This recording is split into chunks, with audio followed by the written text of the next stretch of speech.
Hi everyone, আজি আমি আলোচনা কৰিম FIR ফাৰ্ষ্ট ইনফৰমেশ্যন ৰিপৰ্ট য'ত কি হয় আপোনাৰ সৰু কিছুমান ইনফৰমেশ্যন নজনাৰ কাৰণে আপুনি কেতিয়াবা জাষ্টিছ বা ন্যায় বিচাৰি পাওঁতে বহুতো অসুবিধাৰ সন্মুখীন হ'ব লগা হৈ যাব পাৰে।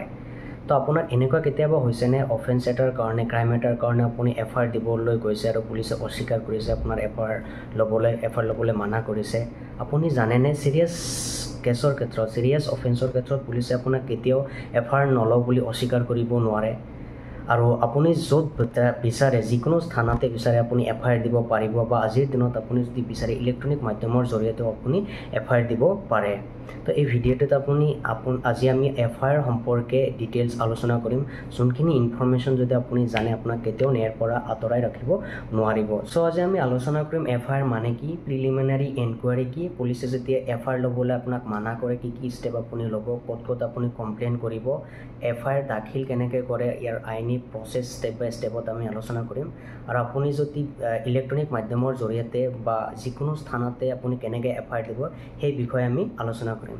তো FIR মানে কি, যেতিয়া কোনো এজন ব্যক্তিয়ে এটা অপৰাধৰ তথ্য পুলিচ ষ্টেচনত যায় পুলিচক দিয়ে, পুলিচে সেই তথ্যখিনি লিখি ইনভেষ্টিগেশ্যন এটা আৰম্ভ কৰে।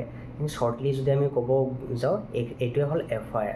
তো ভাৰতীয় নাগৰিক সুৰক্ষা সংহিতা আইন 2023 চেপ্টাৰ 13ত subsection 173 FIR সম্পৰ্কে লিখা আছে।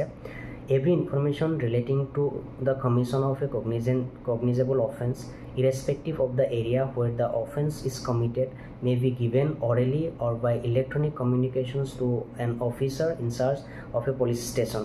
তো যিকোনো কগনিজেবল অফেন্স সম্পৰ্কীয় আপুনি তথ্য মৌলিক বা ইলেক্ট্ৰনিক মাধ্যমৰ জৰিয়তে যিকোনো স্থানত যেতিয়া আপুনি দিব সেইটোৱে হ'ল FIR।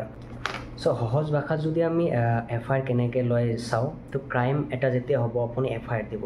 তো আইনী ভাষা যদি আপুনি চাই ক্ৰাইম জেনেৰেলি দুটা ভাগত ভগোৱা হৈছে। এটা হ'ল চিৰিয়াছ ক্ৰাইম, এটা লেছ চিৰিয়াছ ক্ৰাইম। চিৰিয়াছ ক্ৰাইমক কগনিজেবল অফেন্স বুলি কয় আৰু লেছ চিৰিয়াছক নন কগনিজেবল অফেন্স বুলি কোৱা হয়। চিৰিয়াছ কগনিজেবল অফেন্স এইবোৰে মাৰ্ডাৰ, কিডনেপিং, ৰেপ এইবোৰ মানে কগনিজেবল অফেন্স হয়। তো যেতিয়া এটা কগনিজেবল অফেন্স আপুনি দেখা পাব, সেইটো আপুনি যেতিয়া পুলিচ ষ্টেচনত যায় আপুনি ইনফৰমেশ্যনখিনি দিব, তো পুলিচে লগে লগে আপোনাৰ কি কৰিব, FIRটো গ্ৰহণ কৰিব, FIRটো লজ কৰিব।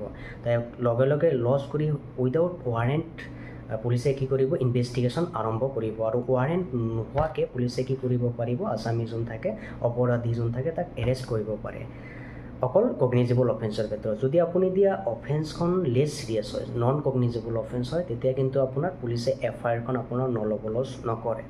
এনেকুৱা ক্ষেত্ৰত কি হ'ব, আণ্ডাৰ ছেকশ্যন 174ৰ আণ্ডাৰত সেই আপুনি দিয়া কমপ্লেইনখিনি পুলিচ অফিচাৰজনে নন কগনিজেবল ৰেজিষ্টাৰত দাখিল কৰিব আৰু সেইখন কি কৰিব আপোনাৰ মেজিষ্ট্ৰেটলৈ পঠোৱা হ'ব। তো মেজিষ্ট্ৰেটে আকৌ ৱাৰেণ্ট উলিয়াই দিয়াৰ পিছতহে পুলিচে ইনভেষ্টিগেশ্যন কৰি এনেকৈ আপোনাৰ কি কৰিব, যোনটো তদন্ত হয়, ইনভেষ্টিগেশ্যন হয়, আৰম্ভ কৰিব। তো কগনিজেবল অফেন্সৰ ক্ষেত্ৰত ৱাৰেণ্ট নোহোৱাকৈ কিয় পুলিচে মানে তদন্ত ইনভেষ্টিগেশ্যন আৰম্ভ কৰে, তাৰ মুঠতে কাৰণ হ'ল যদি লগালগে পুলিচে ইনভেষ্টিগেশ্যন বা অপৰাধীক এৰেষ্ট নকৰে, তেতিয়াহ'লে কি কৰিব, অপৰাধী পলাই যোৱাৰ সম্ভাৱনা থাকে বা যোনখিনি ইভিডেঞ্চ আছে, ডকুমেণ্টছ আছে, সেইবোৰ ধ্বংস কৰিব পাৰিব বা যোন উইটনেছ আছে তাক থ্ৰেট দেখাই মানে নিজৰ পক্ষত আনি ল'ব পাৰিব। তো সেইকাৰণে কি কৰে, চিৰিয়াছ অফেন্সৰ ক্ষেত্ৰত FIRটো পুলিচে লগালগ কি কৰে, তদন্ত ইনভেষ্টিগেশ্যন আৰম্ভ কৰে আৰু আসামী যোন থাকে, অপৰাধী যোন থাকে তাক এৰেষ্ট কৰিব পৰা ক্ষমতা দিয়া হৈছে। ইয়াৰ মাজতে আৰু এটা এক্সেপশ্যন আছে, মনত ৰাখিব। কিছুমান কগনিজেবল অফেন্স হ'লেও কিন্তু পুলিচে FIR লজ কৰিব নোৱাৰে। তাতে কি কৰিব পাৰে, প্ৰিলিমিনাৰী ইনকুৱাৰী এটা কৰাৰ পিছতহে পুলিচে FIR লজ কৰিব পাৰে। তো ছেকশ্যন 173 ছাবছেকশ্যন 3ত এইটো প্ৰভিজন দিয়া আছে, য'ত কি হয়, যোনবোৰ অফেন্সৰ কগনিজেবল অফেন্সে হয় কিন্তু তাৰ যোনটো পানিছমেণ্ট হয় 3 বছৰৰ পৰা 7 বছৰৰ ভিতৰত যদি থাকে, তো তেনেকুৱা ক্ষেত্ৰত পুলিচে কি কৰিব, প্ৰিলিমিনাৰী ইনকুৱাৰী এটা কৰাৰ পিছতেহে FIR লজ কৰিব। এটা কেছ যদি আপুনি চাই, কংগ্ৰেছৰ ৰাজ্যসভাৰ MP ইমৰান প্ৰতাপগুৰি কিছুদিন আগতে আমাৰ অসমত আহিছিল যে, তো তাৰ এগেইনষ্টত গুজৰাট পুলিচে এটা FIR লজ কৰিছিল আণ্ডাৰ ছেকশ্যন 196, 197, 1 302, 299 আৰু 57 অফ BNSৰ আণ্ডাৰত FIR লঞ্চ কৰা হৈছিল তেওঁৰ এগেইনষ্টত। তো যেতিয়া সুপ্ৰিম কোৰ্টে কেছটো অবজাৰ্ভ কৰিছিল তেতিয়া সুপ্ৰিম কোৰ্টে দেখা পাইছিল যে যিকেইটা ছেকশ্যনৰ আণ্ডাৰত তেখেতক এৰেষ্ট কৰা মানে FIR লঞ্চ কৰা হৈছিল সবকেইটা ছেকশ্যনৰ যোনটো পানিছমেণ্ট হয় 3 বছৰৰ পৰা 7 বছৰৰ ভিতৰতে হয়। তেতিয়া সুপ্ৰিম কোৰ্টে গুজৰাট পুলিচক ডাইৰেক্ট কৰিছিল যে যিহেতুকে তেওঁৰ সবকেইটা গোচৰৰ পানিছমেণ্ট 3 বছৰৰ পৰা 7 বছৰৰ ভিতৰত হয়, তো তেওঁৰ এগেইনষ্টত কিয় প্ৰিলিমিনাৰী ইনকুৱাৰী কণ্ডাক্ট কৰা হোৱা নাই। তো প্ৰিলিমিনাৰী ইনকুৱাৰী এটা কণ্ডাক্ট কৰিব লাগে যেতিয়া কগনিজেবল অফেন্সৰ যোনটো পানিছমেণ্ট থাকে 3 বছৰৰ পৰা 7 বছৰৰ ভিতৰত থাকে। তো এতিয়া আমি FIR কেনেকৈ দাখিল কৰে সেই বিষয়ে আমি আলোচনা কৰিম। তো আমি জানো যে কগনিজেবল অফেন্সৰ ক্ষেত্ৰতেহে অকল FIR দাখিল কৰিব পাৰে পুলিচে লগালগ। তো FIRটো আপুনি কি কৰিব মৌখিকভাৱে দিব পাৰিব, অৰেলি দিব পাৰিব পুলিচক, বা আপুনি ইলেক্ট্ৰনিক এভিডেন্সৰ জৰিয়তেও পুলিচক দিয়াৰ ব্যৱস্থা আজিকালি আছে। তো পুলিচে আপুনি দিয়া তথ্যখিনি ডাইৰেক্ট লিখিব, যোনটো ষ্টেট গভৰ্ণমেণ্টৰ দ্বাৰা প্ৰেছক্ৰাইব থাকে সেইটো ডাইৰেক্ট লিখিব। ডাইৰেক্ট লিখাৰ পিছত আপোনাক পঢ়ি শুনাব যে সবখিনি ঠিকে আছে নে নাই, তাৰপিছত আপোনাৰ ছিগনেচাৰ লৈ আপোনাক এটা কপি দি FIRখন দাখিল কৰা হয়, এনেকৈ প্ৰচেছ কৰা হয়। তো এতিয়া আমি ইম্পৰ্টেণ্ট টপিকটো আলোচনা কৰিম, ইম্পৰ্টেণ্ট পাৰ্টটো আলোচনা কৰিম। যেতিয়া পুলিচ অফিচাৰে আপোনাৰ দিয়া FIRটো ল'বলৈ অস্বীকাৰ কৰে, মানা কৰে, তেতিয়া আপুনি কি ষ্টেপ ক'ত কমপ্লেইন কৰিব লগা হ'ব পাৰে বা ক'ত কমপ্লেইন আপুনি কৰিব পাৰিব সেই বিষয়ে আলোচনা কৰিম। তো ফাৰ্ষ্ট আমি চাই আহিছোঁ FIR আপুনি কেনেকৈ দিব। পুলিচ ষ্টেচনত যায় আণ্ডাৰ ছেকশ্যন 173 আণ্ডাৰত পুলিচক দিব। যদি পুলিচে অস্বীকাৰ কৰে তো ছেকশ্যন 173 ছাবছেকশ্যন 4ৰ আণ্ডাৰত আপুনি ডাইৰেক্ট SP লৈ যাব পাৰিব, SP কমপ্লেইন জনাব পাৰিব। তো SP আপোনাৰ যোনটো অফেন্স কেছ আছে কেছটো চাব, যদি সেইখন SP ভাবে যে হয় কগনিজেবল অফেন্স হয়, SP ৰ হাতত দুটা অপশ্যন থাকে। SP নিজে আপোনাৰ কেছখন FIRখন লৈ নিজে ইনভেষ্টিগেশ্যন আৰম্ভ কৰি দিব পাৰিব, বা SP যদি বিচাৰে তাৰ চাব পুলিচ অফিচাৰক কেছখন ডাইৰেক্ট কৰিব, তো তেখেতে আপোনাৰ FIRখন লঞ্চ কৰিব আৰু ইনভেষ্টিগেশ্যন আৰম্ভ কৰিব।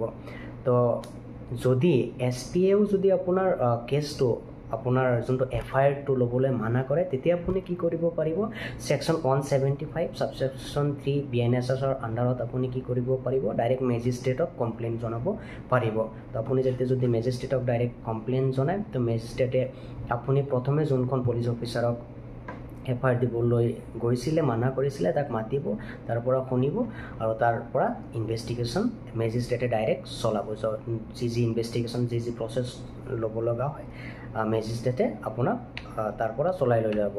ইয়াৰ মাজতে এটা কথা মন কৰিব, ফল্ছ এভিডেন্স বা ভুৱা তথ্য দি যদি আপুনি FIR দিব যায়, FIR লঞ্চ কৰে, এইটো কিন্তু এটা ডাঙৰ ক্ৰাইম হয়। তো আপুনি ফল্ছ এভিডেন্স দি যদি FIR দিয়ে আৰু সেইটো যদি আপুনি ফল্ছ এভিডেন্স বুলি প্ৰমাণ হয় তেতিয়া কিন্তু আপোনাক আপ টু 7 ইয়াৰ্ছলৈকে জেল হ'ব পাৰে মানে। তো সেইটো এটা সাৱধানতা অৱলম্বন কৰিব। তো নাও FIR কোনে দাখিল লঞ্চ কৰিব পাৰে। আমাৰ মনত সদায় প্ৰশ্ন হয় ন যে অকল যোন ভিক্টিম হয় তেওঁহে অকল FIR দিব পাৰে নেকি। ভিক্টিমজনেতো দিব পাৰে ন ডাউট, তাৰ উপৰি যিকোনো ব্যক্তিয়ে বিচাৰিলে FIR দিব পাৰে, কিন্তু ব্যক্তিজনে সেই যোনটো ক্ৰাইম যোনটো অফেন্স হৈছে তাৰ বিষয়ে সম্পূৰ্ণ জ্ঞান থাকিব লাগিব, বা তেওঁ নিজে সেইবোৰ চাব লগা থাকিব লাগিব। তো তেওঁ যদি চব চাই বা চবখিনি জ্ঞান তেওঁৰ ওচৰত থাকে, তেওঁ কি কৰিব পাৰিব, FIR দিব পাৰিব। তেওঁ কোনো ৰিলেটিভছ বা যিকোনো মানুহ হ'ব পাৰে। ইয়াৰ উপৰি কি কৰিব পাৰে, পুলিচে যদি নিজে তেনেকুৱা অফেন্স এটা হোৱা দেখা পায়, অপৰাধ হোৱা এটা দেখা পায়, পুলিচে নিজেও FIR লঞ্চ কৰিব পাৰে। তো ইয়াৰ আৰু লাষ্টত আমি আলোচনা কৰিম জিৰ' FIR আৰু EFIR। তো জিৰ' FIR কনচেপ্টটো এনেকুৱা যে আপুনি এনেকুৱা এটা হ'ল যে আপুনি গুৱাহাটীত এটা অপৰাধ আপুনি দেখা পালে, বা আপোনাৰ লগতে কিবা এটা অফেন্স হ'ল যোনটো ছিৰিয়াছ নেচাৰ হয়। তো আপুনি ঘৰত গুচি আহিলে গুৱাহাটীৰ পৰা বহুত দূৰ, যোনটো ডিষ্ট্ৰিক্টে নহওক, তো আপুনি যদি বিচাৰে আপুনি থকা ডিষ্ট্ৰিক্টতে আপুনি FIRখন দিব বিচাৰে, আপুনি সেইটো ডিষ্ট্ৰিক্টতে আপুনি FIR দিব পাৰিব আৰু পুলিচে আপোনাৰ FIRখন লঞ্চ কৰিব লাগিব। যদি পুলিচে আপোনাক তেনে ক্ষেত্ৰত মানা কৰে যে আপোনাৰ অপৰাধটো বেলেগ জুৰিছডিকশ্যনত হৈছে, গুৱাহাটীত হৈছে, বহুত দূৰ হয়, তো আপুনি তাতে যায় FIRখন লঞ্চ কৰক। তো তেতিয়া আপুনি ক'ব যে জিৰ' FIR নামৰ এটা প্ৰভিজন আছে আমাৰ BNSৰ আণ্ডাৰত, তো সেইটোৰ মতে আপুনি যিকোনো জেগাতে আপুনি FIR লঞ্চ কৰিব পাৰে। আৰু ইয়াৰ উপৰি আৰু এটা হ'ল EFIR। প্ৰত্যেকখন ষ্টেটতে প্ৰত্যেকখন ষ্টেটতে সিহঁতৰ ষ্টেপ ৱেবছাইট কিছুমান থাকে তো সেইখন ৱেবছাইটত যদি আপুনি যায় তাতে এফআইআৰৰ এটা অপশ্যন পাব তাৰ জৰিয়তে আপুনি কি ইলেক্ট্ৰনিক মাধ্যমৰ জৰিয়তে কি আপুনি এফআইআৰ লজ কৰিব পাৰিব তো এইখন আপুনি দেখা পাইছেনে এইখন আমাৰ অসমৰ হয় তো এইখন ৱেবছাইটত যাই আপুনি নিজে এফআইআৰ লজ কৰিব পাৰিব তো ইয়াৰ উপৰি যদি আপোনাৰ এফআইআৰ সম্পৰ্কে কিছু কুৱেশ্যন থাকে আপুনি নিশ্চয় জনাব পাৰিব নেক্সট ভিডিঅ'টোত আপোনাক আইনী তথ্যৰ ভিত্তিত মই বুজাবলৈ চেষ্টা কৰিম ধন্যবাদ